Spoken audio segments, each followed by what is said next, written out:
What's up, guys? It is I, once again, Yusuf Al-Saned, and today, guys, I want to review a new anime series released this year, that anime being Berserk. And if you guys and gals don't know, Berserk is actually my favorite anime slash manga of all time.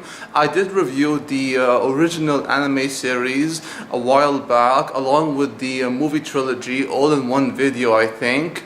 And Berserk, guys, is honestly the best anime I ever seen, and without question my favorite ever. And this anime right here takes place in the aftermath of the Golden Age arc, which is what the anime series and the movie trilogy are based on. And this new anime series takes place in the early part of the Black Swordsman arc, as well as focusing mainly on the Conviction story arc of the manga. And it follows Gatsu, who in the aftermath of the eclipse or the advent, in the conclusion to the Golden Age arc, he is scarred, battered, bruised and broken from what happened in the tragedy that involved the loss of the Band of the Hawk, his old teammates and brothers in arms, along with Casca, who has been scarred and broken as well, except her scar is that she's become someone who can't think or is no longer insane. She's lost her mind completely due to shock because of the advent, and Griffith has sacrificed his comrades also that he may become one of the 5 angels in the God's hand. And this story shows Guts as a more cruel, cold and very malicious individual, and after what he witnessed in the advent, you can't really blame him. And the anime opens with Guts coming to this town, and he's in search for like an apostle who may have information about the White Hawk who is soon to come. And along with him comes this fairy known as Puck, the adorable Puck, and this small boy, I think his name is Isildur or whatever his name is. He's like this small bratty snotty little kid, and Guts encounters a farmer or an old priest and his young granddaughter Colette.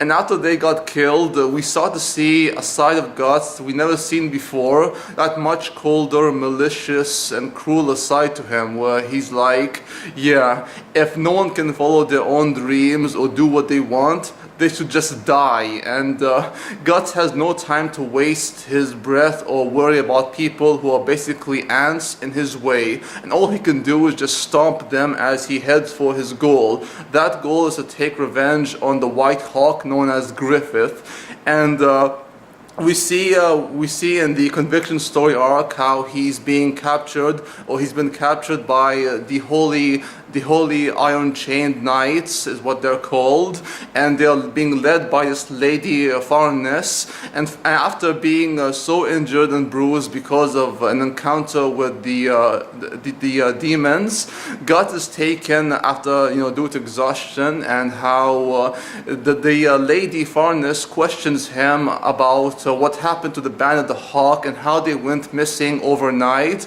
But Guts refuses to answer because it seems pointless to him to talk to someone who's as empty as that hollow god she worships. And this provokes us so much because Farness is a very emotional and very young yet very naive and extremely religious girl who's devout to her beliefs. But there's something about Farness, a very dark side to her she never wants anyone to know about, and that dark side is that she is a masochist. She enjoys pain and putting pain on others and inflicting pain upon herself as a form of sexual pleasure. And she's a very sociopathic girl deep down, but yet she's in denial and she refuses to accept that part is who she is. And it really is, guys. I mean, she's hiding behind this idea that God is watching her and praying to God will reward her.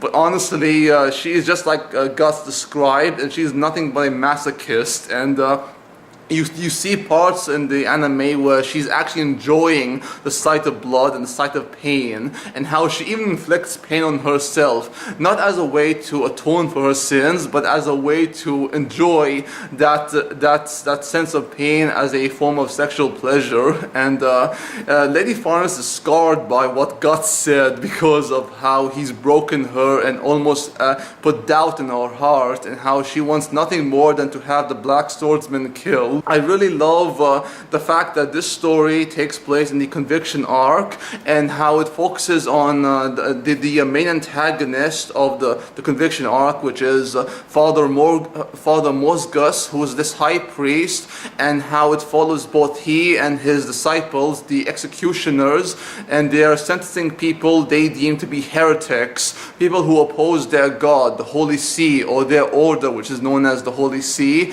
and how he's like a very religious person who's psychotic. I mean, Lady Farnes is nowhere near as insane as this man. This man is so like deeply religious that he actually condemns people to the breaking wheel or have them burned on the stake, and he's torturing men and women in this underground chamber in this tower. And there have been so many corpses built up in this tower and the surroundings that there's like this ominous feeling that something's gonna happen. And as Guts is journeying to Albion, he learns from the Skull Knight, the famous Skull Knight from the manga and anime, that another eclipse will happen. Only this time it's much bigger and much more.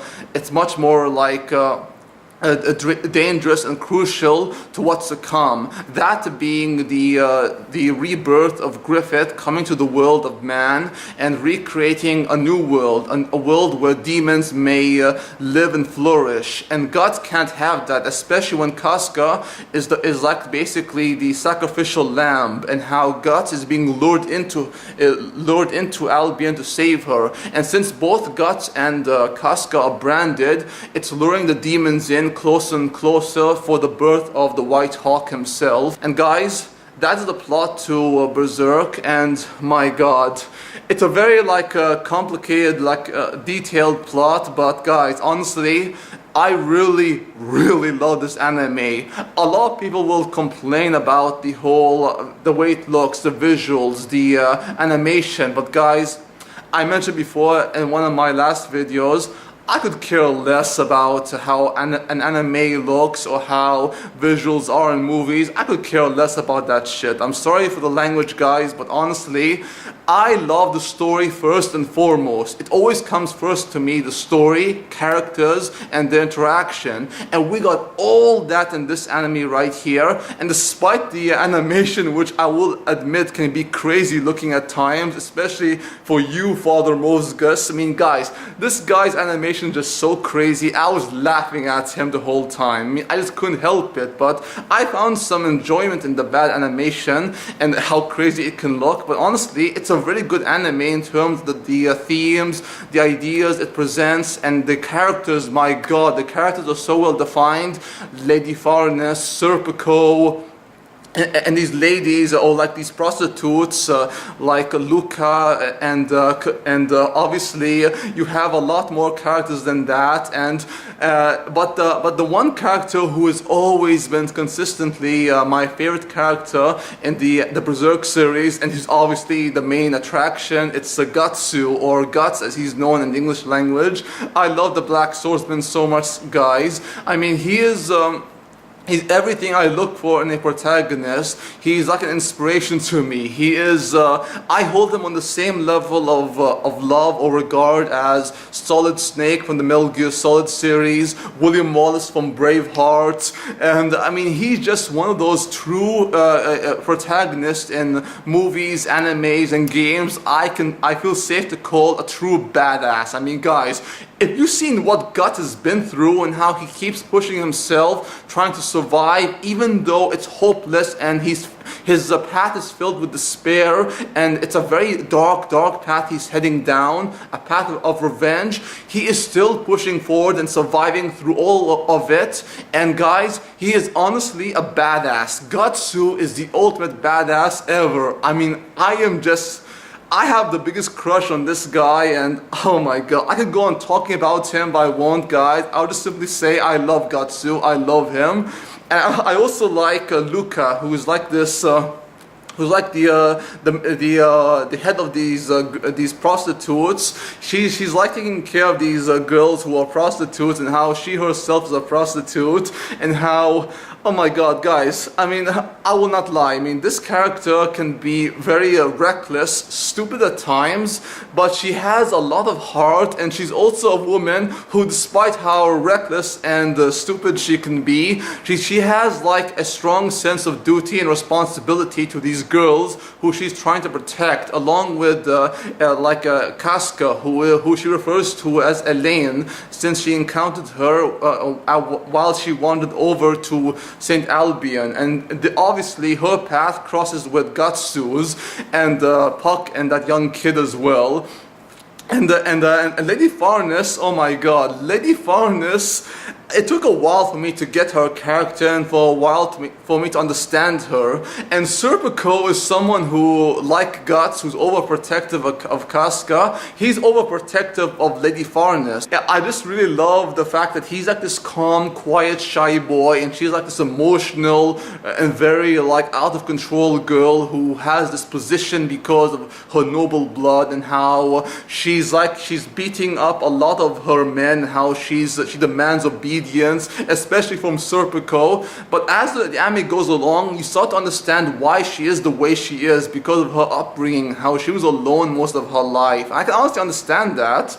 And Father Mosgus is a very, very good villain, guy. I love the fact that he doesn't view himself as a villain. He's like this guy who believes he's doing what God's will, having these heretics persecuted and having them burned or broken at the wheel, and he's a very compelling villain. I love this character because a lot of the things he says actually make sense, and he's actually against the witchcraft and things that is against his religion and his beliefs, and how Guts' ideology on what it means to survive, Mosgus through faith and belief, and Guts through his own strength and what it means to care about someone. These are two different ideologies, and the main theme of Berserk has always been the theme of predetermination versus free will.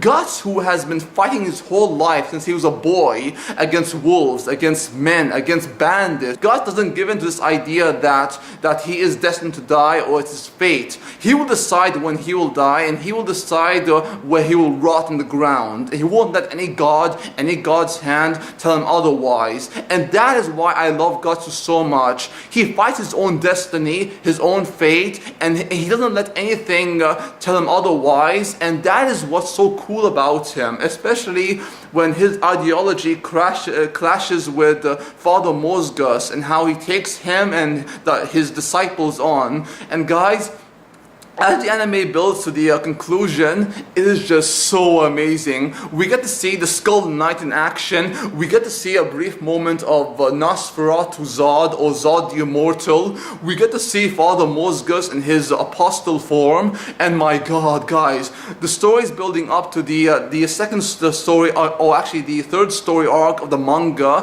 which is called, I think, the Millennium Falcon arc. It's when Guts is introduced to new characters like this young witch, her master or her mistress, and we also get to see, oh my god, the Berserker armor. I am dying to see the Berserker armor. I am dying to see the next season of Berserk, and honestly, I highly recommend you all watch this anime right here, Berserk, the first season, and don't let the anime or the animation distract you. The animation and visuals can look crazy at times. It's almost ridiculous, but it's an anime worth watching, because what comes first and last always should be is the story, characters, the interaction, and the themes and ideas present. It has all that in this anime right here. And guys, I feel safe to say that this anime, right next to the original anime series of Berserk, they are my favorite anime series of all time. I've been going on and on about how much I love the anime, and it's a very long video, but I could go on talking about Berserk because I love it so much,